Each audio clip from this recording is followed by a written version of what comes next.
can The Greatest Showman and Solo possibly have in common? One is an over-the-top, extravagant telling of a legend of a man and his rising through his life that has, many side characters who probably should have gotten a little bit more focus than it should have. And the other one was Solo. So the gist of it is that they want to have their cake and eat it too. And what that means is they both want to have their scoundrel characters without them actually being scoundrels. And I know a lot of people are probably thinking that I'm going to compare P.T. Barnum with Han Solo, but no, I am not comparing those two. I'm comparing P.T. Barnum to Kira, because that is the scoundrel that Solo wants to have, but not really have.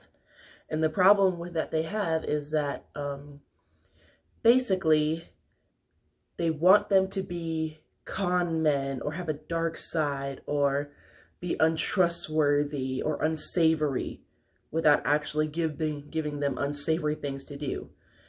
The worst that P.T. Barnum ever does is when he's talking to Tom Thumb and, at first he tries to get him in with all the laughs that he'll get, and then he's like, oh no, wait, actually they won't laugh at you. They'll respect you. Yeah.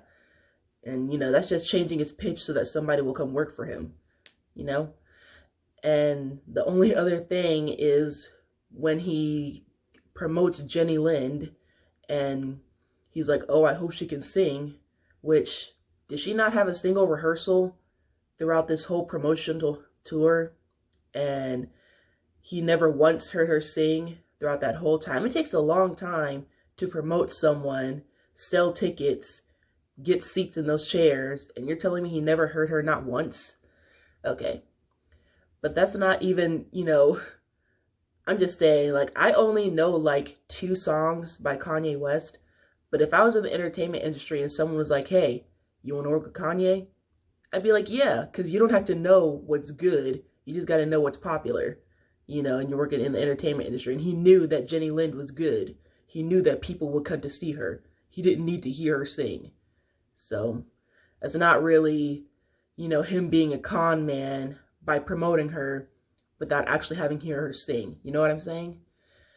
And then you have Kira, who has done bad things and is a bad woman, and Solo shouldn't be with her.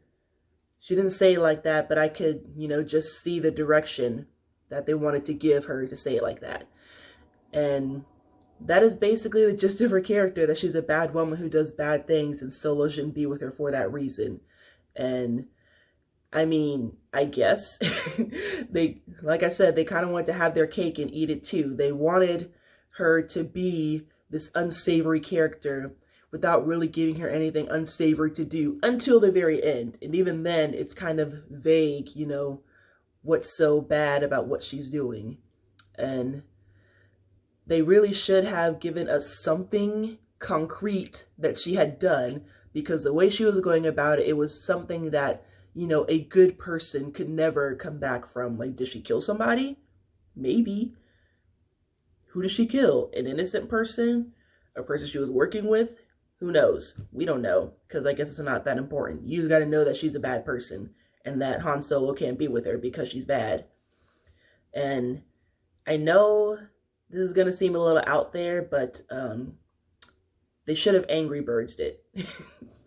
And what I mean by that is there is a scene in Angry Birds where all the birds are sitting in anger management, and the therapy counselor is going through all their files, talking about why they're there, what incident brought them here today. And they get to this one bird, and the counselor is looking through his file, and she looks at him, and all you see is just a close-up of his face as sirens start to sound in the background. They're echoing and you hear people screaming, and that's it.